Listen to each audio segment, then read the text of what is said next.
Excellencies, delegates, distinguished guests, ladies and gentlemen, colleagues, welcome to today's event on empowering women through a climate resilience lens. The UN Joint Program, Accelerating Progress Towards Rural Women's Economic Empowerment, RWEE, implemented by FAO, IFAD, UN Women, and WFP in Ethiopia, Guatemala, Kyrgyzstan, Liberia, Nepal, Niger, and Rwanda between the period of 2014 and 2021 generated important learnings for building the resilience of rural women through economic empowerment interventions. Today's event launches a new phase of the GPRE to further advance the economic, social, and political empowerment of rural women by integrating a climate resilience lens and tackling deep-rooted social norms which limit women's agency, participation, and leadership in rural communities. Today's event includes guest speakers, a story from the field, and a roundtable discussion with esteemed panelists followed by a Q&A session. Before we get started, I have two housekeeping tips for you. First is a simultaneous French translation is available, and you are invited to post your questions in the Q&A box so the panel can answer them during the Q&A session following the panel discussion. I am Ndaya Beltchika, Lead Technical Specialist for Gender and Social Inclusion at IFAD, and I will be your moderator today. So we will jump into the discussion momentarily, but first, I invite Elizabeth Burgess-Sims, Deputy Director of Gender at World Food Program, for the opening remarks. Liz, the floor is yours. Thank you, Ndaya. I'm delighted to welcome colleagues and distinguished guests to this 66th Commission on the Status of Women virtual side event and launch of the new phase of the UN Joint Program, Accelerating Progress Towards Rural Women's Economic Empowerment. This joint program is a partnership between the Food and Agriculture Office, the International Fund for Agricultural Development, UN Women, and the World Food Program. I am stepping in today for our director, Brenda Behan, who sends her apologies to all of you. My name, as Ndaya mentioned, is Elizabeth Burgess-Sims, and I am the deputy at the Gender Office in WFP. The joint program's first phase was implemented from 2014 to 2021 in Ethiopia, Guatemala, Kyrgyzstan, Liberia, Nepal, Niger, and Rwanda, reaching 80,000 rural women and over 400,000 household members. We are delighted to be launching a new second phase of this program to be initially implemented in Nepal, Liberia, Niger, Nepal, Niger, Tanzania, Tunisia, and multiple countries in the Pacific Islands. This new phase builds extensively on the learnings generated from the first phase of the program and has been further strengthened with the integration of a climate resilience lens across program interventions. The current challenges facing rural women and girls around the world are immense. We know that the progress made towards gender equality in recent decades has been negatively impacted by COVID-19 and is at even greater risk due to the ever-increasing urgent climate crisis. The impacts of the climate crisis are not gender neutral. Women in rural communities around the globe are on the front line of the climate change, despite having contributed the least to its cause. Rural women represent almost half of the agricultural labor force in low-income countries, rising to 60% in South Asia and 80% in sub-Saharan Africa. Yet they make up less than 20% of the world's landholders. They lack access to credit, resources, assets, information, and services, which are critical for enabling them to adapt to climate change and increase their production, to access employment and decent work, and to lift them out of poverty and build their resilience to shocks. Deeply entrenched social norms result in gender-differentiated powers, roles, and responsibilities at the household and community levels, which means that women are often excluded from participation in community and household decision-making processes that affect their lives. At the regulatory and governance levels, gender-responsive policies do not always exist, and opportunities for women to articulate their needs and perspectives as part of policy development processes and decision-making are limited. Women are underrepresented in local and national governance structures, particularly in positions of leadership. These deep-rooted structural barriers also lead to rural women and girls being disproportionately affected by climate change and being excluded from climate change adaptation and mitigation responses. Women lack the access to knowledge and technology required to implement climate-smart solutions and prevent environmental degradation and biodiversity loss. They carry the overwhelming burden of unpaid care and domestic work, and this is exacerbated when scarce resources mean that they are forced to travel longer distances to find what they need to meet their family's basic needs. Gender inequitable food consumption practices mean that women are often the last to eat when household food is limited, and often redirect their rations to other family members, thereby limiting the amount of food they eat. Women are acting as human shock absorbers when there are food shortages. We are also seeing increased evidence of clear intersections between climate change, reduced livelihoods, and violence against women. Despite this, we know that women are powerful agents of change. They possess extensive local knowledge and experiences which, when coupled with the necessary enabling environment, can be catalytic for their empowerment. This UN Joint Program has worked to create an enabling environment for rural women's empowerment, while holistically tackling the systemic and structural barriers which stand in the way of gender equality. Addressing rural women's economic empowerment also involves taking into account the social and political domains of empowerment, which so often perpetuate inequalities. The program represents a unique partnership between the three Rome-based agencies and UN Women. It combines the extensive knowledge and expertise of each of these agencies and builds on their comparative advantage to address challenges that are beyond the scope of any one single organization or entity. This program is an embodiment of the spirit of delivering as one UN. The program involves FAO's expertise in food security, nutrition, and climate-smart agriculture, the experience of IFAD in rural investment programs and addressing gender inequalities at the household, organization, and community levels, WFP's technical knowledge, experience, and innovations in food assistance and nutrition, and the technical knowledge and expertise of UN Women with global, regional, and national mechanisms for gender equality and women's empowerment. Partnerships with government, civil society, and other stakeholders are at the core of the program's implementation. These partnerships ensure context-specific local and national solutions, multi-stakeholder responses to complex challenges, and increased ownership and sustainability. The program works at household, community, and institutional levels to advance social norm changes, support gender-responsive policies, and ensure that women have access to the resources, opportunities, and services they need to be able to develop their individual and collective agency.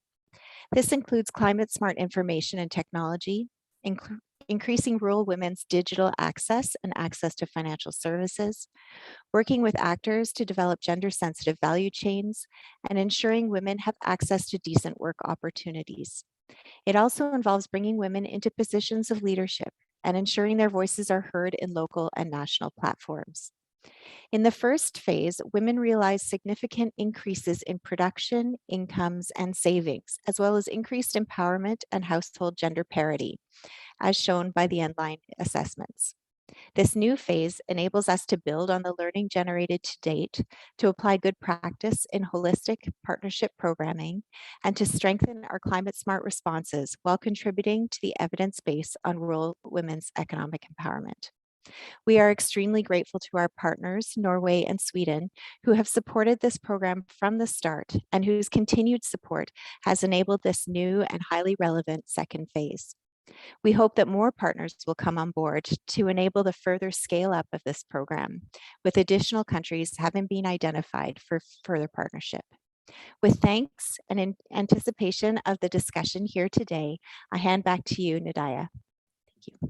Thank you so much, Liz. This is a perfect segue to provide a brief review of phase one's achievement, which I will do with the support of a few slides.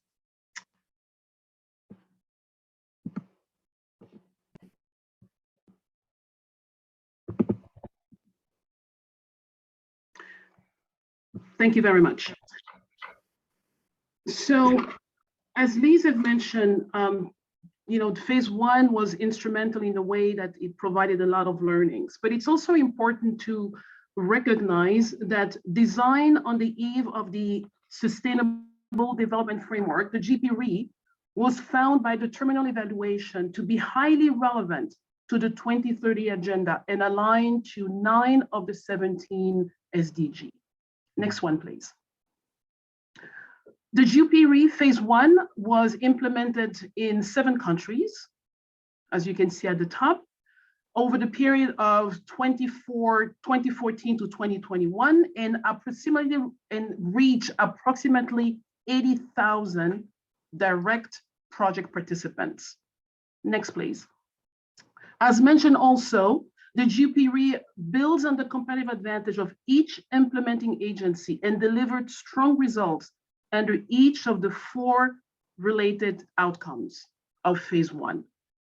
So here for the first outcome, we can see that as a result of the knowledge transfer and capacity development across all participating countries, production increased by an average of 82%. This across multiple crops, and I'm thinking about rice, wheat, fruit, and vegetables. A number of nutrition-specific activities were also incorporated in the program. We are talking about sensitization, training, as well as the choice of nutritious crop. And then related to climate-smart agriculture, we can mention soil and water conservation, soil reclamation techniques, as well as the use of biopesticides. Next slide, please.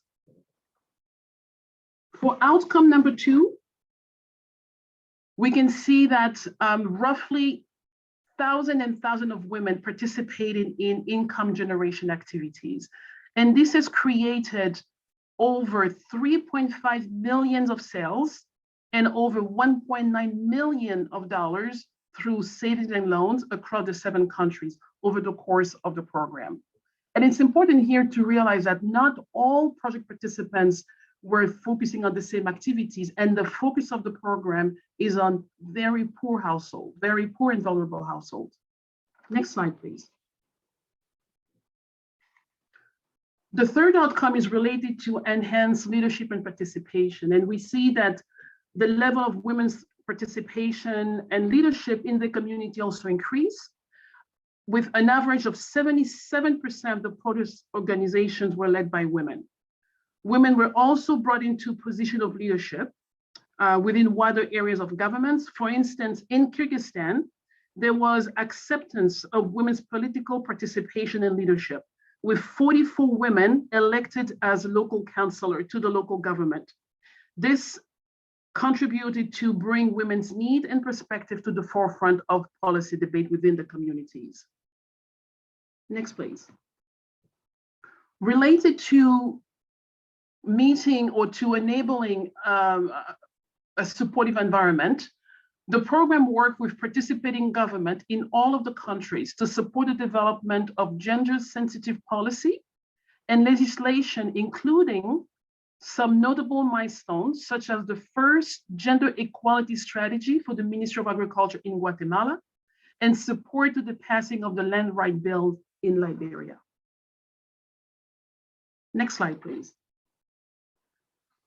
Participation approaches such as the mystery listening clubs and household methodologies such as the gender action learning system were used by the program, and those approaches led to strong transformative impact for women, with clear evidence of changes at both household and community level. Both men and women reported shifts in social norms, such as women being allowed to work outside their homes, men and women sharing household chores, and women increased status and participation in the community. This resulted in reported self-confidence and self-esteem. Changes were measured with the Women's Empowerment Index in Agriculture, Women's Empowerment in Agriculture Index in Ethiopia, in Kyrgyzstan, Nepal, and Niger. And that shows that women in participating households had an empowerment score greater than those in the control group, if you will. And that change was significant because it varied between 14 to 25%. In addition, the empowerment gap between men and women was also smaller for those that are participating in the program with the control group. So we can see that we were able to measure the changes compared to the baseline with some rigorous evaluation that was conducted at midterm as well as at the end of the project. Last slide, please. And then you would recall that the program completed in 2021 and COVID struck in 2020. So while not part of the first phase of the program, resilience to the COVID-19 pandemic was reported by project participants in terms of continuing access to finance, strong income diversification, and the existence of some food reserves. Women in the program also mobilized themselves as leaders in local communities' responses to the pandemic. So we can see that there is a strong collaboration, there is a lot of work that has been done. We can now look at how this phase will continue to inform the second phase of the program. But what is important to note is that in addition to the programmatic results that the 4 implementing agencies were successfully delivering, what is important that with this joint partnership, the program also established some new working modalities, as well as some new practices that can inspire other UN partnerships.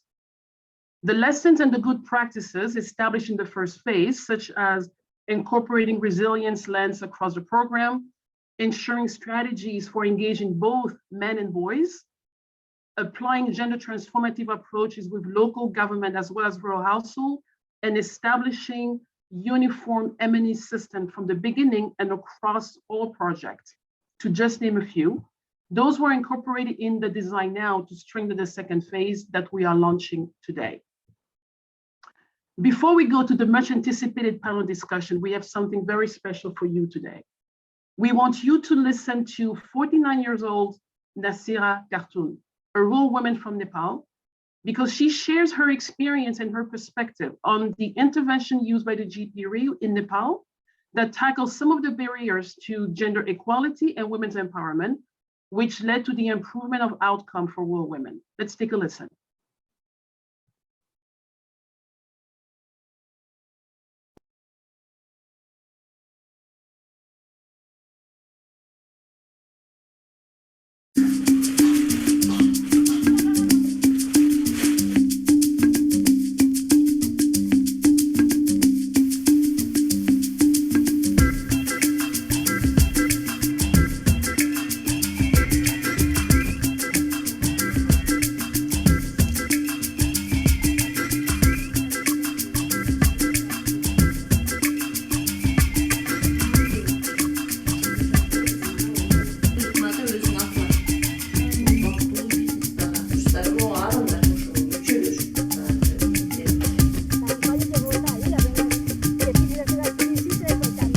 पहिले माने श्रीमान के बेसी power शक्ति रहलै ससुर रहलै हमरा बाबूजी त ससुर के शक्ति रहलै त ससुर हमको श्रीमान केनहु न जाय दै हमको साफ कैप्चर करके रखे रही घर में काम करी या घरे में कही या केनहु तक बहर जाई त आई त झगड़ा झाटी करे मैंने श्रीमान हमको पीट कूट करे लगे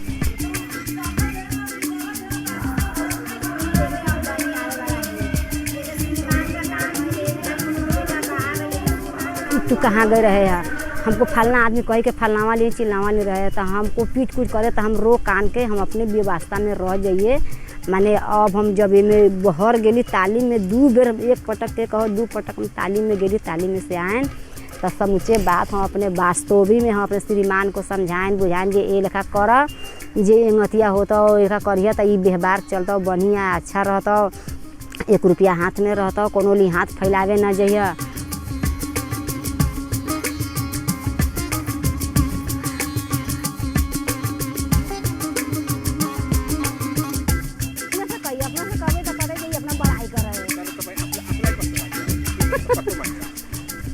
हमरे तो बढ़िया लागे को हमरे बहुत बढ़िया लागे हमरे घर के आदमी के नियन लागलै अथी में समूह के आदमी सके तो ठीक लागै थे जे हाँ बढ़िया काम बढ़िया काम में करो है आ करवाओ या वहाँ से तालीम करे तब हमनी को तालीम करावो है।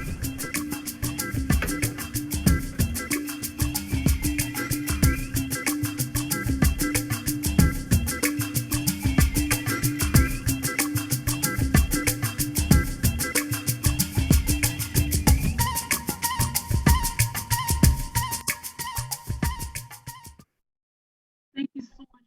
This is a wonderful video, and I hope you enjoyed it as much as I did.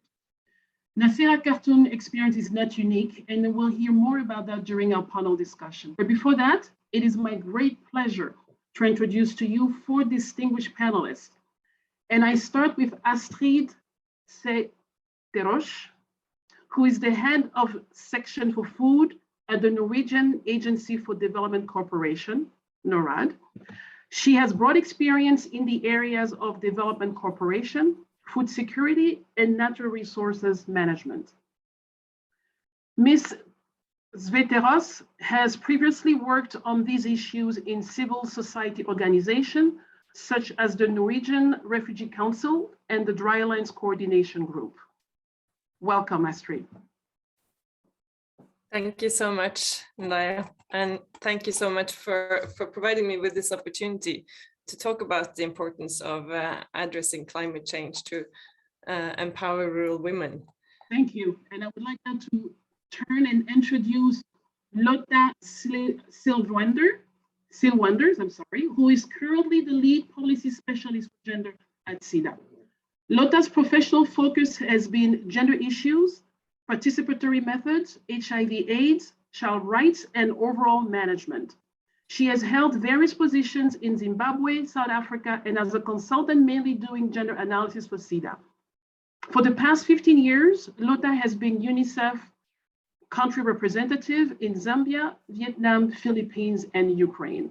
Her previous position at Sida until 2006 were as Director for Africa and Deputy Director General. Lotta, welcome. Thank you so much. Very proud to be here today. Our next panelist is Karen Mapusua, Director of Land Resources Division in the Pacific Community, that is based in Suva, the Fiji. The Land Resource Division provides technical and scientific support to 26 Pacific countries and territories on all aspects of agriculture and forestry, from genetic resources to market, and has been actively involved in project management to support the economic empowerment of Pacific women through agricultural value chain. She has experience in NGO capacity building and management and has worked in rural development in the Pacific region for close than 20 years. Karen, welcome to you as well. Thank you very much. It's a pleasure to be here. And last, but certainly not least, it is my great pleasure to introduce Hodan Addou, who is UN Women Country Representative to Tanzania, a role that she's been occupying since April 2018. Hodan Addou has more than 25 years of experience in promoting gender equality and women's empowerment. Prior to Tanzania, she serves as a country representative in Uganda, Zimbabwe, and in Sudan.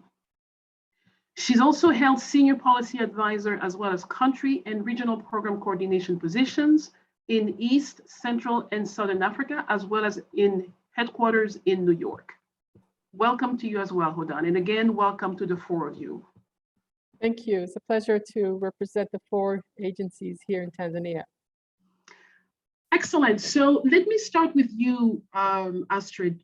We've seen that the first phase of the joint program generated a lot of learnings, and that the second phase is being strengthened to actually include those lessons and also accounts for the recurrent climate crisis. So why is a climate lens critical for realizing empowerment for rural women? And you have about 3 minutes to respond. Over to you, Astrid. Okay, thank you so much. Thank you for this very good first question. Climate change is, as we know, one of the greatest threats to humanity, with widespread and devastating consequences for people, the environment, and for the economy. Climate change affects all regions of the world and all sectors of society. And we do see that the poorest countries, the ones that have done the least to contribute to climate change, are hit the hardest. And within these countries, it's the rural poor who are the most severely impacted, the majority of whom are women. So lessons learned from the program's first phase show that the importance of addressing climate change as part of the program design is important, yeah, as we see that several of the joint program countries experience natural disasters caused by climate change. And as rural women depend on agriculture, they are particularly vulnerable to the effects of climate change and climate events like droughts and floods. In addition, women and girls are more vulnerable to the impacts of climate change due to gender inequality, which limit their access to political, social, and economic resources. They are at risk of being even further left behind due to the increasingly challenging contexts that they are facing. Furthermore, we see that climate change affects food security, and rural women play a key role in reducing this negative impact, as they are often responsible for providing food for themselves and their families. Rural women are well placed to be part of the solution through adoption of climate resilient agriculture practices and the use of climate smart technologies. Enough, safe, and healthy food is a prerequisite for good education, good health, and economic development. And as many of us have seen, according to the World Bank, growth in food-producing sectors is more than twice as efficient as growth in other sectors to combat poverty. So to sum up, I would like to emphasize that strengthening the program design with a climate lens is crucial for food security, poverty reduction, and empowerment of rural women, and that we fully support the integration of this thematic area in the program design for phase 2. Thank you so much. I like the way you actually paint a balanced view, stating that yes, women are, bear the brunt of the challenges, but yet they are also holder of some knowledge and they should be part of the solution. And in addition to that, you also stress that how agriculture is key to address poverty. So thank you so much for that. Lotta, I would like to bring you in the conversation here. Sweden has supporting this program since 2014, right? And then we know that this program was implemented during the COVID-19 crisis, during the climate crisis is recurrent, and now some conflict. So how is this program best placed, or something similar like this program best placed, to respond to the central and transformative promise of the 2030 agenda that is committed to leave no one behind? Over to you.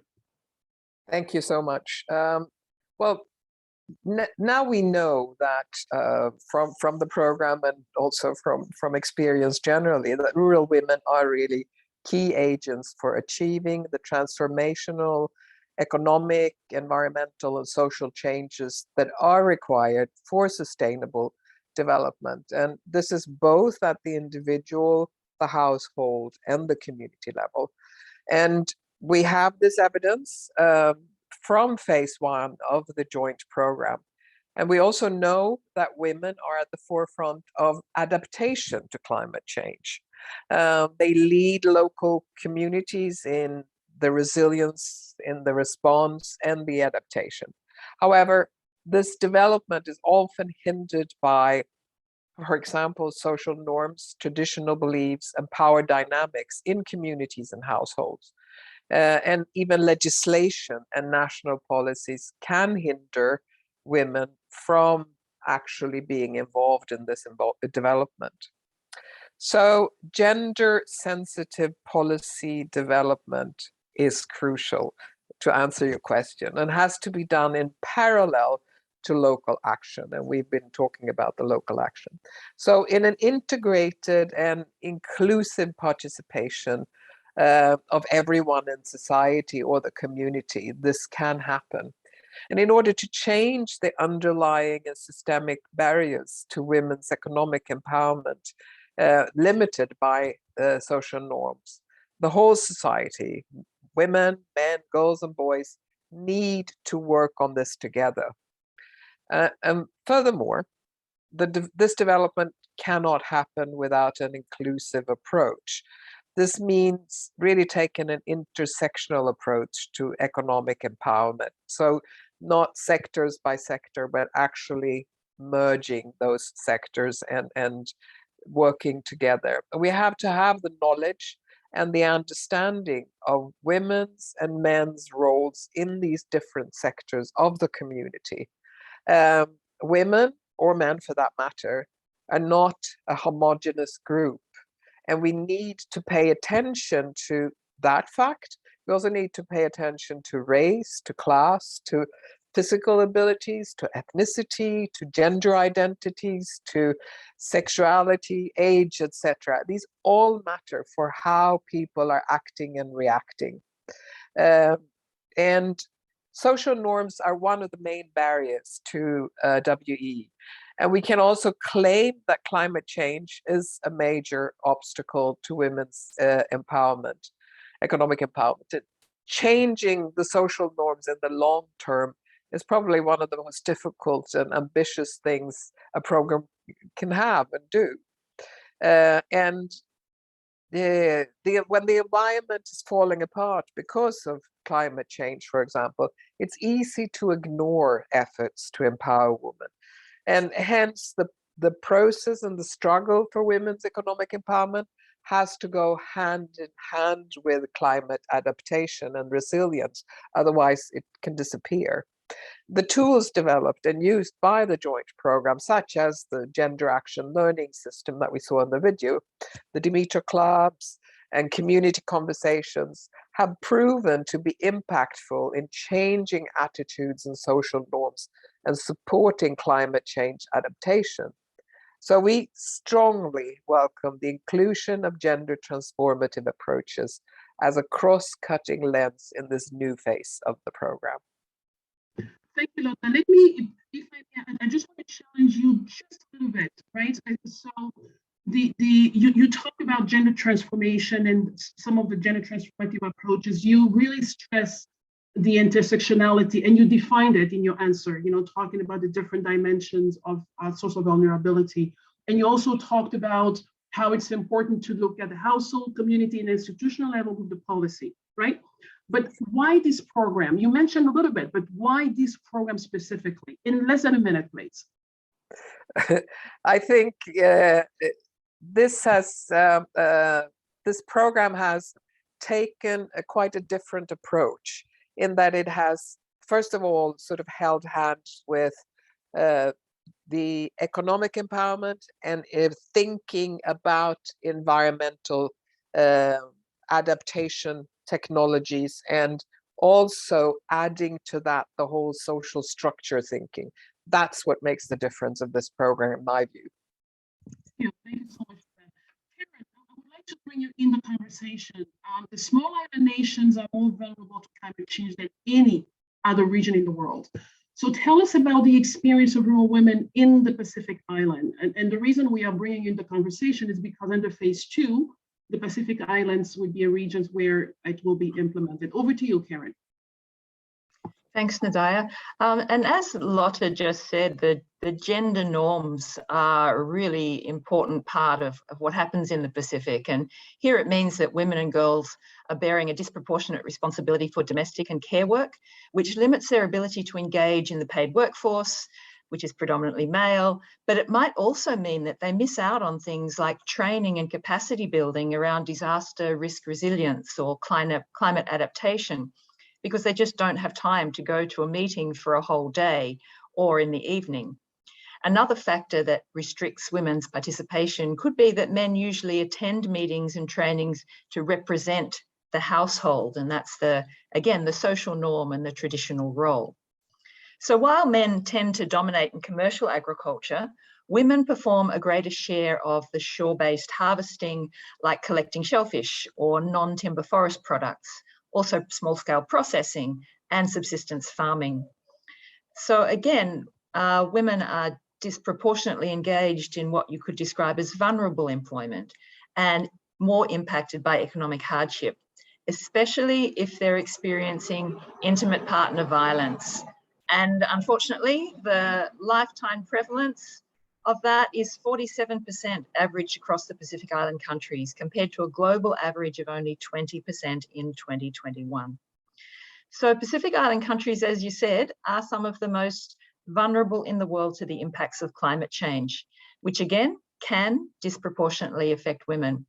And this is largely because the climate change impacts result in natural resource depletion. So our soil, our reefs, our biodiversity, caused by rising sea levels, the changing weather patterns, including the longer and harsher droughts in some areas, and of course, extreme weather events.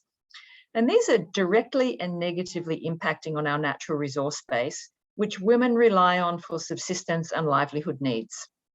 But it's also really important, as Lotta said, not just to generalize about women and vulnerability and inadvertently disempower women and communities. We need to recognize that in some circumstances, some groups of women are more vulnerable to climate change impacts than other groups. But also some men are particularly vulnerable, like those that live outside of the traditional village structures, or who work in agriculture, or who are elderly and living alone. What's important is understanding why and how different groups of people are vulnerable, and to consider people's capacities. Women and men contribute various talents and capacities to enable climate change adaptation. So women are not just vulnerable, we're not just victims, we have skills and abilities that are really vital for an effective response. And we've got many examples where women are already adapting to climate change impacts and drawing on traditional practices, many of which have been fading away under the push for modernizing agriculture. But they need to be valued and supported, because supporting community-led activities boosts overall empowerment of communities. So just a couple of examples. In the Republic of the Marshall Islands, women are replanting mangroves and pandanus to prevent coastal erosion using traditional techniques. In Kosrae and Chuk, women are relying on traditional practices for managing drought, including drying and fermenting breadfruit to support food security. And during drought in Pohnpei, women's knowledge and the location of traditional wells that often hadn't been used for many years enabled them to find potable water and build new shallow wells to help cope with that drought. So while rural women's existing challenges may have been exacerbated and will continue to be exacerbated by climate change, women are also leading the way in using their knowledge and existing skills to adapt and mitigate to the increasing and changing context. Thank you so much, Karen, and particularly for continuing to reframing the narrative around women as victims of climate change, right? I think it is well understood that there are some challenges, but I think what is less understood is the capacity of women to actually also contribute to the solution. And then some already have some solutions that are adapted to their context. Equally important, I think you resonate to what Lotta was talking about, is the intersectionality and the different groups that we see. And then you very well mentioned the fact that in some communities, men are also vulnerable, right? So we have to be cognizant of the fact that let's not make assumption when we go into a community. Let's be humble and learn, let's analyze, and then based on that, we can leverage the local knowledge to provide some sustainable solution. Hodan, turning to you now to hear a little bit about Tanzania. It has its own challenges related to climate change. So can you tell us, how does climate impact the life and livelihoods of rural women, which represent half of the agricultural force in Tanzania? Over to you. Thank you, Ndaya. Subsistence agriculture is a source of livelihood for 80% of women in Tanzania, and 95% of these agricultural activities depend on rainfall. Rural livelihoods are increasingly threatened by unpredictable weather patterns, including temperature increases, increased frequency of droughts, and rainfall variability. We are seeing these weather patterns impacting on women's livelihoods through reduced crop yields, which in turn impacts household food consumption, often most negatively affecting women and children, and also reduces surplus food available for income generation of families. This situation is further compounded by women's lack of access to productive resources such as land, climate-smart information, inputs, technologies, and agricultural services, which are necessary in mitigating against climate change and building resilience. Women and girls, like here in Tanzania and elsewhere, also shoulder the greater part of the responsibilities for carrying out unpaid care and domestic work, with women here in Tanzania spending 87% of their time on household work and caregiving. This includes spending more hours and walking long distances to collect water and firewood. The effects of climate change, including drought, make it harder to secure these resources and exposes women to risks such as gender-based violence, where current statistics show that almost 4 in 10 women in Tanzania have experienced violence. When households are put under pressure due to these climate-related challenges, which negatively impacts livelihoods and exacerbate poverty, it can also lead to an increase in harmful practices. For example, child marriages tend to increase in rural areas where parents are either incentivized by the bride price, seek to reduce household chores, or believe marriage will improve the girl's chances at a better future. This is something that we have witnessed during the COVID-19 pandemic. A program like the RWEE, which takes a holistic approach, engaging men and boys and applying a rights-based approach to empowerment, can help and mitigate against such risks. Finally, I would like to share that women, as we all have said earlier, are not sufficiently represented in decision-making positions, especially in leadership at local level. Although there are several platforms in Tanzania at the local level where women and men can participate, rural communities in general have this belief and accepted norm that decision-making is an exclusive role of men. This is, I'm sure, not only exclusive to Tanzania. Adverse social norms prevent women from expressing themselves freely or being taken seriously in decision-making forums. Climate-smart solutions and challenges are not going to be addressed if we don't take into account the needs of women and girls, and if women and girls do not have the space to be heard and are excluded from decision-making processes. Thank you so much, Hodan. We have heard from you and Karen, how the challenges faced by rural women are actually multifaceted, right? And we also heard that they are agents of change themselves. So I think now it's a good junction in that discussion, today's discussion, to actually move to the solution aspect. And with that, I would like to start with you, Karen. You talked a little bit about some of the existing solution, and one of that you mentioned is the capacity or the techniques to actually create wells to manage in the context of drought.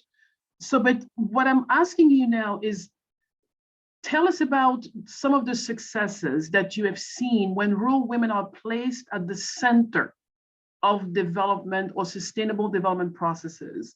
And then let's use that to see how a program such as the RWEE is well placed to catalyze the women's economic empowerment in the context of the Pacific Islands. Sure. We've got some really good examples that I think work really well with the aims of this particular program.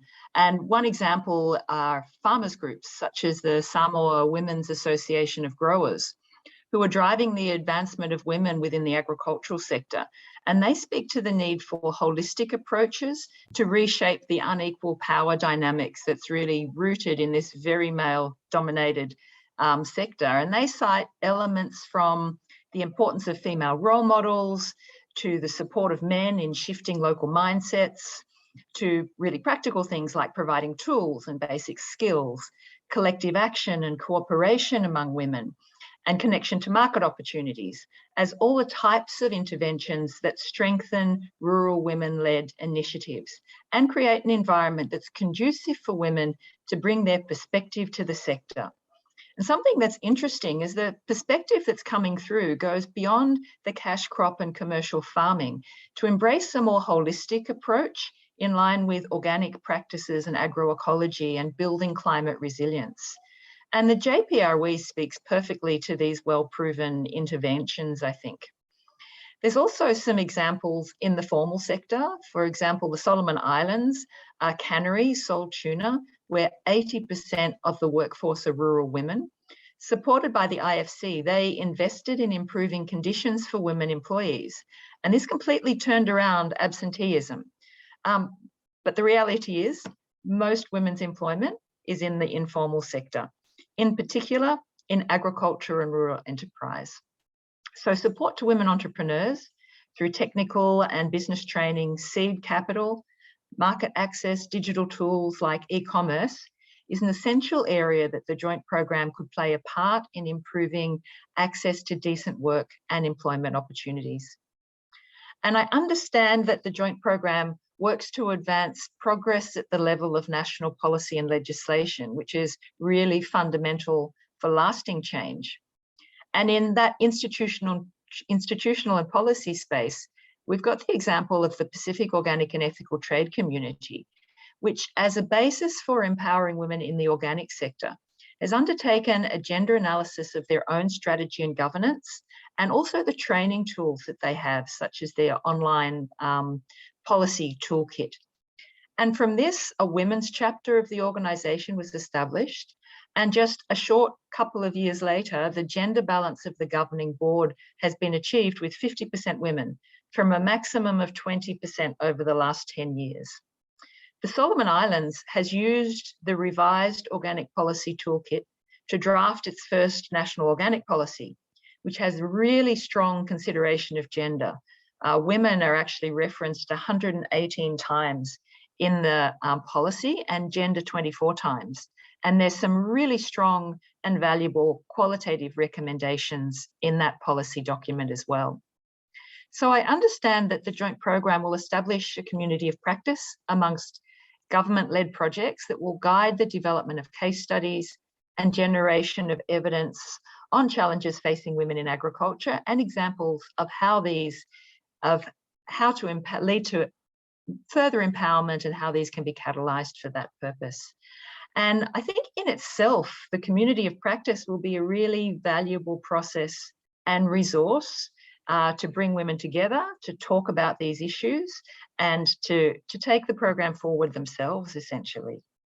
So I think the other area that the joint program could really catalyse rural women's economic empowerment is by building the capacity of our ministries of agriculture to support women in the sector.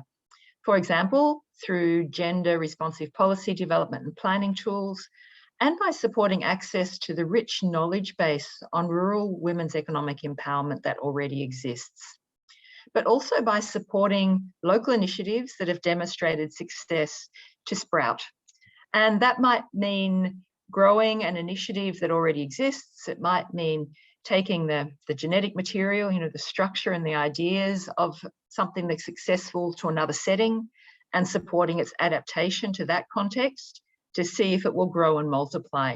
Some might say scale at that point, but it's a term that I avoid, partly because scale is very relative in populations as small as ours, but also because I think that the analogy of plants growing and spreading and adapting to their specific environments is just much more relevant and real to what we need for women's economic empowerment than the idea of just simply stepping something up. Thank you so much, Karen, because you touched on some fundamental points here, and then you were very concrete. Farmers groups, formal sector, entrepreneurship, policy and regulation, which echo what Lotta was mentioning earlier, and building the capacity of ministries. And then you also touch on the point that we can probably discuss during the Q&A, which is the issue of scale, right? We always wrestle with that. How big is enough? Is it too big? Should we focus on sustainability? But we can get to that when during the Q&A session. So Hodan, building on Karen's point and given the context of Tanzania that you've shared, why is this partnership, the GP-RE partnership approach the best solution? Over to you. Yeah. Thank you so much again, Ndaya. For us, in order to economically empower women and build their resilience, we need an enabling environment, of course, that takes into account the social and cultural context in Tanzania, along with the legislative and policy framework. This UN partnership responds to each of the UN agencies' expertise, and it brings in the technical know-how to holistically address the challenges being faced across the numerous domains of empowerment. The program will provide complementarity in terms of each agency's strengths and enable us to leverage the individual expertise of FAO, of IFAD, of WFP, and UN Women in food security and nutrition, in income and decent work, and in policy development. The joint program has shown that it can really epitomize the concept of delivering as one. And in Tanzania, we're very fortunate that the United Nations has been delivering as one since 2007, enabling us to strengthen our effectiveness as well as to make efficiency gains. We are also able to leverage existing UN partnerships, which enable us to maximize opportunities provided by the program. For example, in Zanzibar, the JP-ROE will build on the existing UN joint program that focuses on access to decent work and aims to improve work conditions in sustainable seaweed production, processing, and marketing. The effects of climate change are far-reaching, as it's been said earlier. Beyond the partnership between the 4 UN agencies, we will require multiple stakeholder-led solutions which embraces diverse knowledge and expertise at the local level. Such collaboration is at the core of the joint program, and this program is highly contextualized to the national and local context where the program will be delivered and implemented in close collaboration with the government of Tanzania, including local government structures, civil society, and other actors such as the private sector. The holistic approach means that we can work with women, their households, their communities to facilitate the transfer of knowledge and capital for improved climate-smart agricultural practices and the use of technologies, whilst also working with the government at local and national level to ensure that the policies and plans are both gender sensitive and take climate mitigation into account. The involvement of local government is central to the program's implementation. The good news is that local government actors in Tanzania understand the barriers that are preventing women from participating in local development and can help us identify further strategies in which to bring women into decision-making processes. Incorporating women's needs into local government's development plans and budgets with regards to access to climate-smart agricultural support services and information is key. I'm happy to say that in Tanzania, the UN Joint Program works to increase women's representation in leadership positions in local government structures. This is another way to ensure that climate solutions are gender inclusive and gender responsive. Finally, we know that in rural Tanzania, as in many rural communities, we cannot empower women or build their resilience if we do not engage men and boys. The gender transformative approach that is used in the UN Joint Program interventions in Tanzania will help us to work together with men and women, boys and girls in households and communities to bring about the change in social norms, which is fundamental to giving women the voice and agency they need and deserve to be at the center of rural development processes. Thank you. Thank you so much, Hodan. So now Lotta, in light of what has been shared by the previous speakers, how do you view the potential of this program to be scaled up, and why is this important? Over to you. During phase one, the program was implemented in 7 different countries, which we've heard, which all have specific context and prerequisites. And obviously it was ongoing during the COVID-19 pandemic. But despite all of these difficulties, the program approach proved that it is highly adaptable and flexible to adapt to the pandemic, as well as the climate change, as well as political sort of turbulence. And the evaluation of the program saw positive results for rural women's economic empowerment in all countries, even though the contexts were so different. And they saw it on the individual level up to the national level, and stressed that women's incredible adaptability to ability to adapt and adopt to new ideas, realities, and difficulties. So we are now looking at a new set of countries and contexts to strengthen the Women's Economic Empowerment Program. But even if programs need to be based on specific contextual needs and opportunities in a specific setting, such as the climate crisis and the pandemic, the joint program has proven that it has established an efficient structure of collaboration and implementation. And collaboration is really done between the government, between the target group, and the UN. And as you know, other UN joint programs have turned to the RWEE program to learn and replicate the structure and the approach to better implement the one UN agenda. And this could be one way of scaling up learnings and practices from the program. We think that another way of scaling up the program is linked to impact and strengthens of women's economic empowerment. So given the proven structure of the program, we see a large potential in not only drawing on learnings and approaches and tools, but also considering making this program a standardized program offered by UN country agencies, at all levels. Where there is a strong ownership and willingness at government level to strengthen the women's empowerment, economic empowerment national program, could be to set up, those programs could be set up according to the structures of this joint program to enhance women's economic empowerment efforts and the climate change adaptation. And it's important to link the two.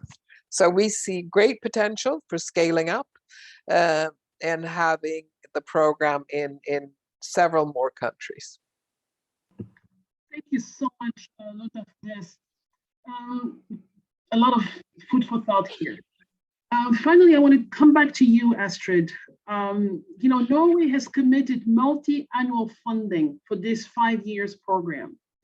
So why is this program so important to Norway? What would you say to other member states attending today regarding the need to come together for such a program? You have the floor. Thank you for this. First of all, let me say that we are very proud to support this program. And I think the conversation that we've had today shows the importance of why this is important to be promoted and funded. The specific needs and perspectives of rural women must be taken into account in policy processes and development interventions if we are to realize sustainable development. Women's voices have to be heard, as we have mentioned several times today, not just as participants, but also as leaders and decision makers.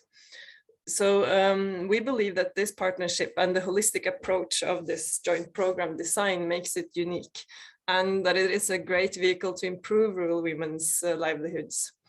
The participating UN agencies each bring valuable competencies that complement each other, and when implemented successfully, we believe that this joint programming increases the efficiency and the impacts of the funds that we invest. The evaluation of the program's first phase, which has been mentioned a few times today, show that the RWEE made a significant contribution to rural women's livelihoods through improved agricultural practices, market linkages, awareness raising, and leadership building.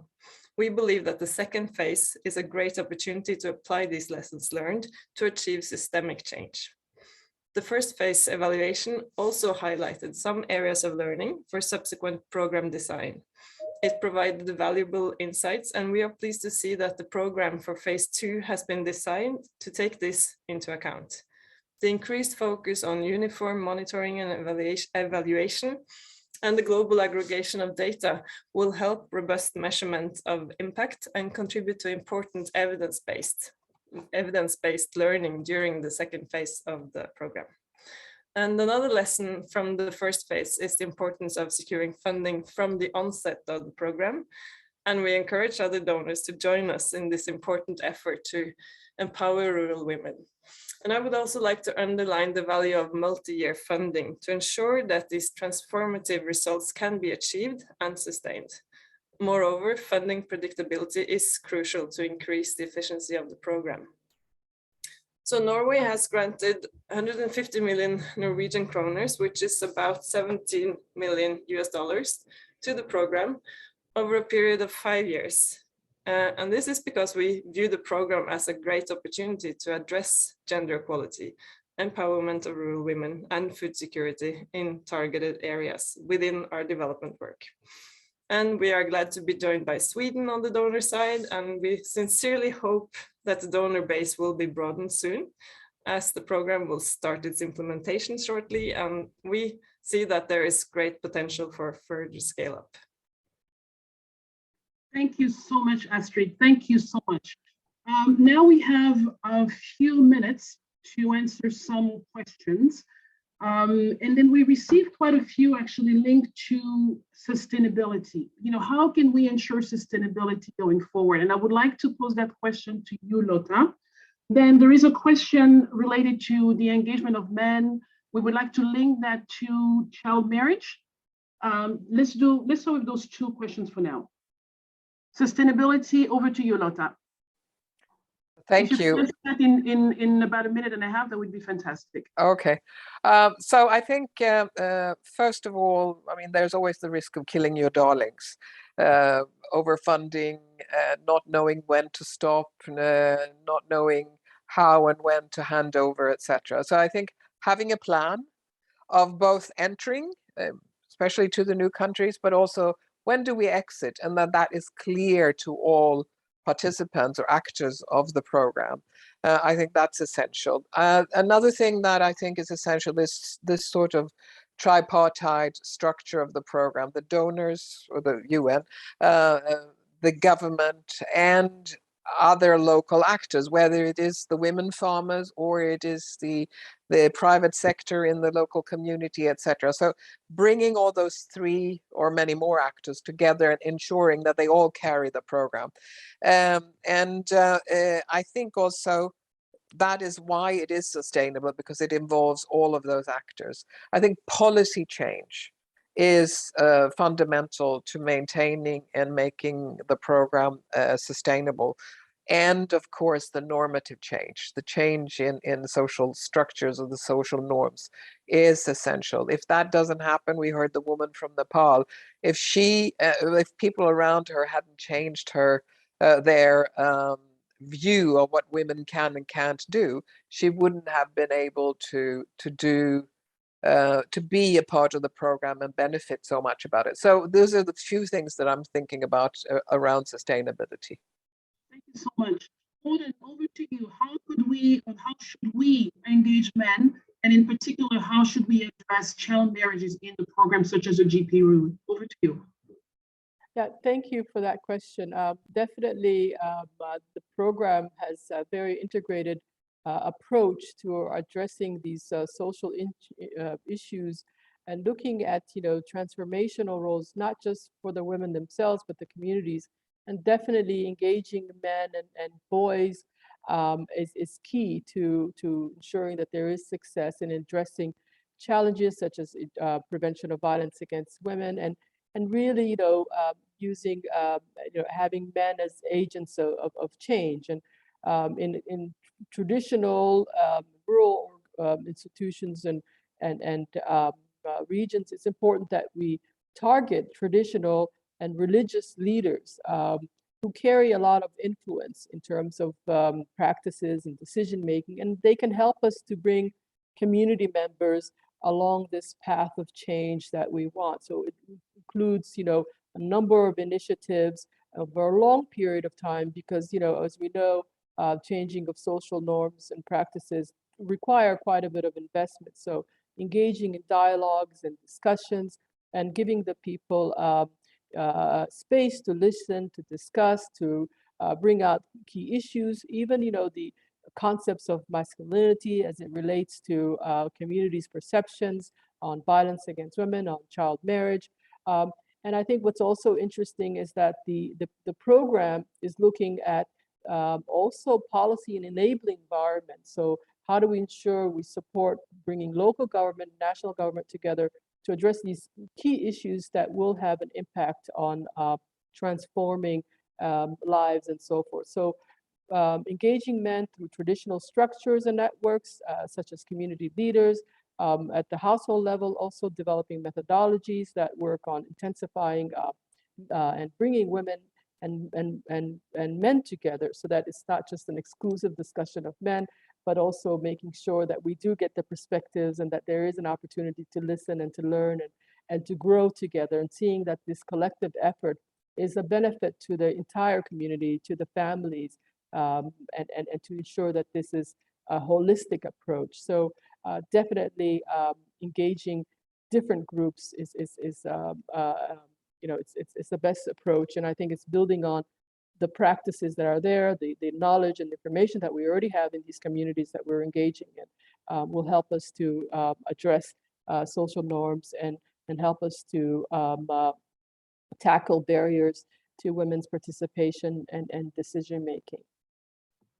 Thank you so much. Audience, colleagues, distinguished guests, that's all the time we have for the panel discussion. So I would like to take a moment to thank Astrid, Karen, Lotta, and Hodan. Thank you very much for your insight and valuable contribution to this, and actually which stressed the importance for this particular event, which launched the second phase of the RWEE. It is now my pleasure to invite Lauren Phillips, Deputy Director for the Inclusive World Transformation and Gender Equality at FAO, for the closing remarks. Lauren, the floor is yours. Thank you so much, Ndaya, and thank you, colleagues, for a very, very interesting session. I really appreciated the conversation. So thank you for inviting me and for having me here today. Ndaya, great job moderating. Thank you so much. I also want to send a big thank you to all of our speakers for their valuable insights and contributions. And I hope that those listening have found it as engaging as I have. Today, we've heard from our speakers some of the reasons that climate change is exacerbating the struggle for gender equality, how climate change can lead to negative dynamics like an increased burden for unpaid work in areas such as water collection. We've also heard how women can help achieve the economic, environmental, and social transformations that are required to overcome climate change and other challenges within sustainable development. And I think one thing that we've heard very strongly from some of our speakers, Karen and Hodan mentioned extensively, is the importance of looking at the policy and institutional environment in which these kind of challenges and in which women's empowerment takes place, and how the institutions and policies facilitate women's participation in adaptive strategies. One thing that I've been interested in is the fact that research shows that increased temperatures and climate-related disasters slow progress towards the improvement of women's economic and social rights. And however, the good news is that participatory processes can help to temper those effects. So having women participate in processes can help to improve economic and social rights despite the challenges that climate change present. And this is, of course, in addition to all of the other challenges we know about the need to narrow the gaps which exist in women's access to skills, resources, and assets. So we must work together, right, to mitigate the increasingly devastating consequences of climate change and biodiversity loss on rural women and their communities. And I think there's a couple of things that need to happen in order for that to take place. First, of course, rural women's voices need to be heard for exactly the reason I mentioned above in terms of participation. It helps to increase gender responsive climate actions at the community level when women participate and can speak up. It's a prerequisite for making sure that agricultural and rural development policies are inclusive and oriented towards resilience. But we also have to improve rural women's representation in organizations and institutions. We have to promote their leadership and their participation in decision-making processes around agriculture and rural development. I think, as Ndaya said, the video of the woman in Nepal was very telling to this, how she was taking a leadership role after her own training and empowerment in her community. Furthermore, of course, we need to keep enhancing women's access to essential predictive resources and services, technology, market information, financial assets, and access to finance, business development products. And that includes, of course, information on climate resilient agricultural practices and climate smart labor saving technologies, which are super important when we're talking about women's empowerment. And finally, we have to build on indigenous knowledge systems and strengthen women's livelihoods in order to boost resilience and foster food and nutrition security. We've heard today how the joint program on rural women's economic empowerment is very well placed to address all of these issues, in part because it works holistically at the household, community, and institutional level, so it can help to facilitate an enabling environment for women and girls and make sure that no one is left behind. We also heard about other kinds of maybe side lessons from this program, right? Interagency collaboration takes a lot of hard work and commitment. But I think that these 4 agencies have created a highly efficient and effective model of partnership.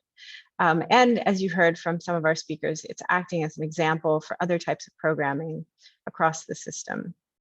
As UN agencies, we've learned tremendously from this program, and it's influencing how we work on gender and inclusivity within our own organizations. And I just wanted to also highlight how important it is to have a focus on results and being able to monitor and measure impact. I think that that's very strong in the presentation that Ndaya made, and Astrid mentioned this as well. We also see an opportunity for strengthened collaboration with other types of UN partnerships, such as the EU Rome-based agency joint program on gender transformative approaches for food security and nutrition. And therefore, we're delighted to launch the new phase of the joint program here today. And we're looking forward to collaborating with the new countries, Nepal, Niger, Tanzania, Tunisia, and the Pacific Islands in order to facilitate the kinds of transformational changes we've heard about today. Also, we're ready to extend the joint program to additional countries. I think that there's 2 that are sort of ready and waiting in the wings, Rwanda and the Philippines. And we have the technical expertise to do this, but we do need additional support to move ahead. And so I appreciate our speakers highlighting that. Finally, I really want to thank the governments of Sweden and Norway for their ongoing championship of this program. I don't think we could have done it without you, it's needless to say. And I really urge additional development partners to support this program in order to advance gender equality. We look forward to engaging with you to prioritize women's empowerment with the urgency that is required. Thank you all very much. Thank you so much, Lauren, for this. Not much to say after your remarks. I just want to say thank you to the audience. Thanks again to all of the panelists. This is an event out of many. Please stay tuned for the next phase, and thank you for the technical colleagues, the translation, and all of the support that we received to prepare this event. Thank you very much, and goodbye.